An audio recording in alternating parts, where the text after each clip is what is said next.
Salam, selamat sore. Perkenalkan, nama saya Vicky Tinihala, NIM 01 2019 04 16, kelas L semester 4, mata kuliah metode penulisan karya ilmiah. Dosen pengampu Ibu Junaiti Isine, MPD, program studi pendidikan agama Kristen. Saya kuliah di kampus Institut Agama Kristen Negeri Kota Kupang atau disebut IAKN Kupang. Di sini saya akan membuat video dan hasil penelitian saya yang berjudul penggunaan alat peraga di dalam sekolah minggu. Yang kita ketahui, penggunaan alat peraga dalam sekolah minggu atau gereja adalah kegiatan pembelajaran agama Kristen untuk anak-anak dari balita hingga kelas 6. Dalam kegiatan sekolah minggu ini masih belum menggunakan media khususnya sekolah minggu yang beragam. Oleh karena itu, untuk meningkatkan kualitas kegiatan di sekolah minggu, dibuatlah media pembelajaran untuk kualitas sekolah minggu dan menarik minat anak-anak untuk lebih aktif dan rajin datang ke sekolah minggu. Dibuatlah media pembelajaran untuk kegiatan sekolah minggu. Media ini berfungsi sebagai cerita, alat peraga, gambar, dan buku paduan, dan semua media tersebut bertujuan untuk menyampaikan materi di sekolah minggu. Perancangan media pembelajaran menyampaikan materi sekolah minggu. Perancangan media pembelajaran disertai dengan media informasi untuk memberitahukan tentang keberadaan, disertai dengan media informasi untuk memberitahukan tentang keberadaan dan media pembelajaran baru ini.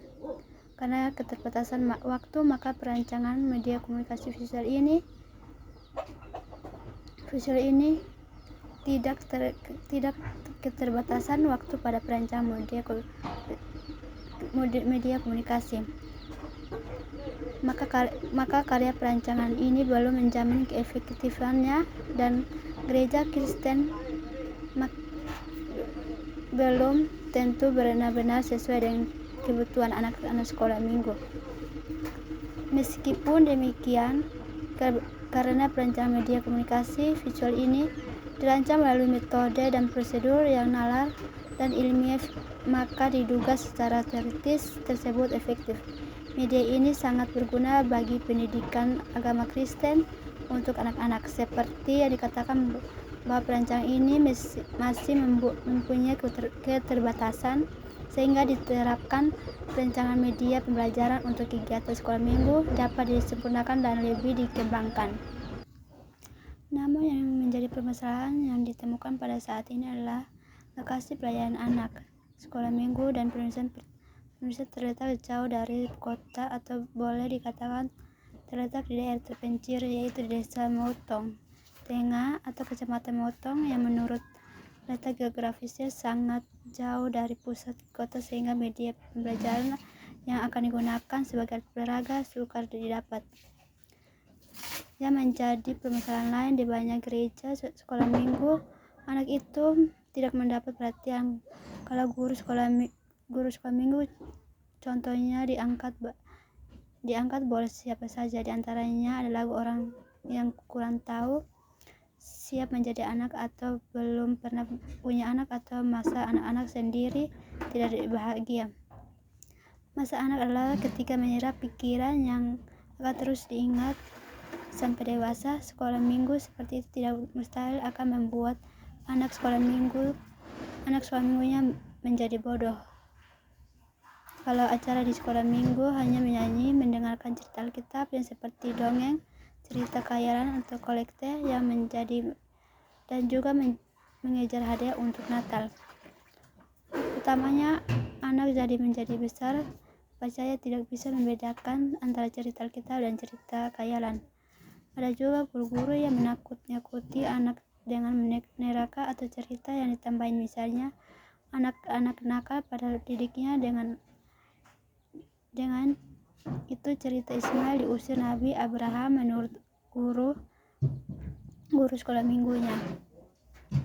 Guru sekolah minggu sering cerita tentang ada Daud, anak kecil membunuh Goliat raksasa, Nabi dimakan ikan, cerita Samson yang kuat dirayu Delila, Nabi Moses membela laut, atau Yesus memberkati anak-anak. Tuhan suka menghukum atau perempuan suka menipu. Anak-anak bisa menjadi takut karena ke sekolah minggu yang keliru. Anak-anak zaman sekarang banyak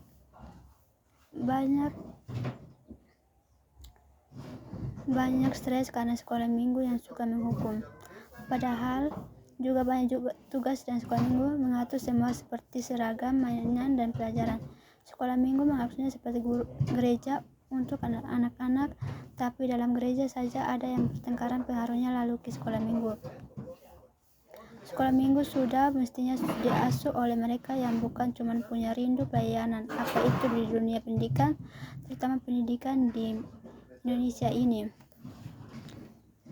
Kita dapat memahami penggunaan alat peraga dalam sekolah minggu. Yang pertama, sejarah singkat anak sekolah minggu. Yesus memanggil seorang anak dan menempatkannya di tengah-tengah mereka, lalu berkata, "Aku berkata kepadamu, sesungguhnya jika kamu tidak bertobat dan menjadi seperti anak kecil ini, kamu tidak akan masuk ke dalam kerajaan surga. Sedangkan barang siapa merendahkan diri dan menjadi seperti anak kecil ini, dialah yang terbesar dalam kerajaan surga. Dan barang siapa yang menyambut seorang anak seperti ini dalam namanya, ia menyambut aku." Robert Reiches, seorang wartawan, anak pemilik perusahaan koran di Inggris, suatu kali diperhatiin melihat keadaan kaum muda gelandangan di kotanya. Tersebut tidak dapat membuat hidup mereka menjadi sia-sia, namun juga meresahkan warga kota karena kebanyakan kejahatan yang dilakukan kaum muda. Robert yakin bahwa pendidikan akan mengubah keadaan yang buruk itu. Oleh karena itu, pada tahun 1780 ia membuka kelas pertamanya. Di hari Minggu itu ia mengumpulkan anak-anak gelandangan yang nakal itu dan mengajarkan mereka membaca dan menulis, sopan santun, dan pelajaran mengajarkan mereka agama.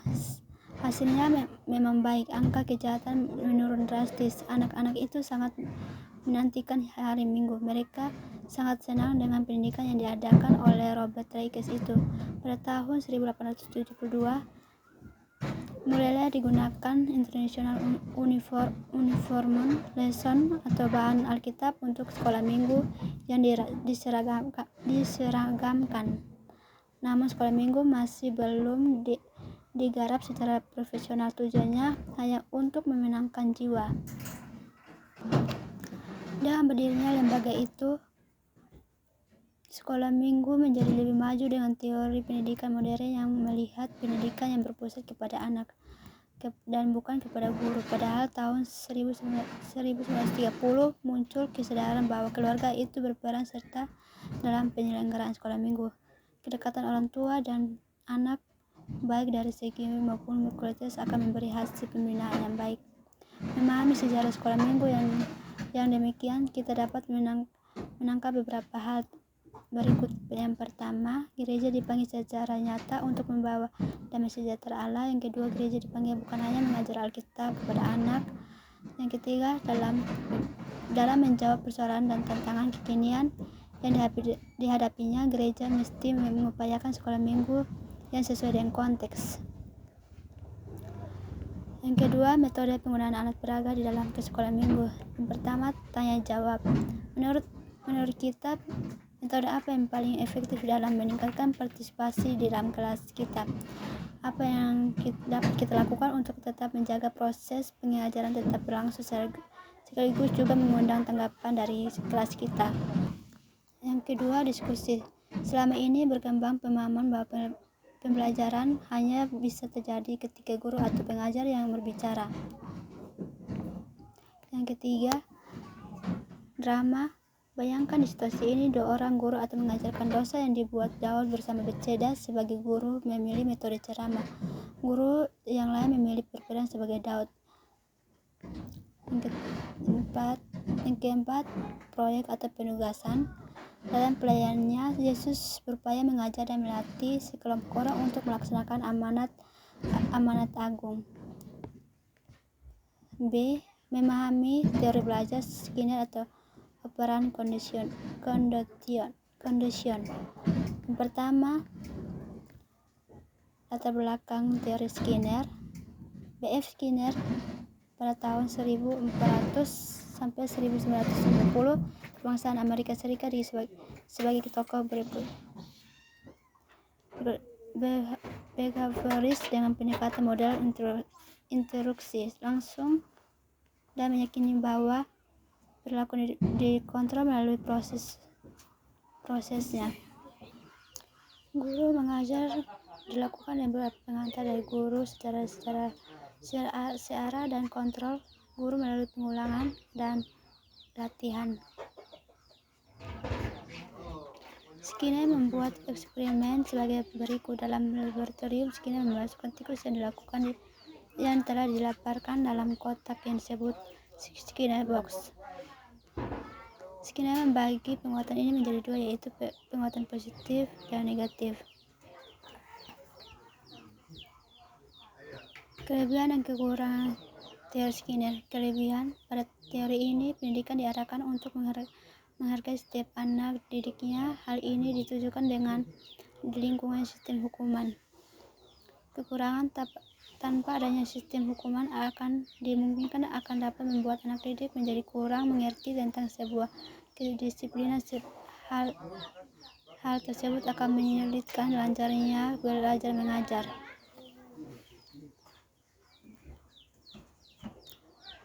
Kesimpulannya, penggunaan alat peraga di dalam sekolah minggu atau gereja adalah kegiatan pembelajaran agama Kristen untuk anak-anak dari balita. Dalam kegiatan sekolah minggu ini masih belum menggunakan media khusus sekolah minggu sehingga sekolah minggu yang beragam. Oleh karena itu, meningkatkan kualitas kegiatan sekolah minggu dan menarik anak-anak untuk lebih aktif dan rajin datang ke sekolah minggu, dibuatlah media pembelajaran untuk kegiatan sekolah minggu. Yang kedua, memahami sekolah minggu yang ada. Kita dapat menangkapkan beberapa hal berikut. Yang pertama, gereja dipanggil secara nyata untuk membawa damai sejahtera Allah. Yang kedua, dalam menjawab persoalan dan tantangan kekinian yang dihadapinya. Yang ketiga, gereja dipanggil bukan hanya mengajar Alkitab kepada anak-anak. Yang keempat, operan atau pengkondisian. Operan adalah suatu proses penguatan perilaku atau positif dan negatif. Kelima, teori ini pendidikan diarahkan untuk menghargai setiap anak. Yang terakhir, teori belajar Skinner. Operan sangat tepat untuk diterapkan bagi penggunaan alat peraga dalam sekolah minggu. Demikian presentasi saya. Sekian dan terima kasih. Salam.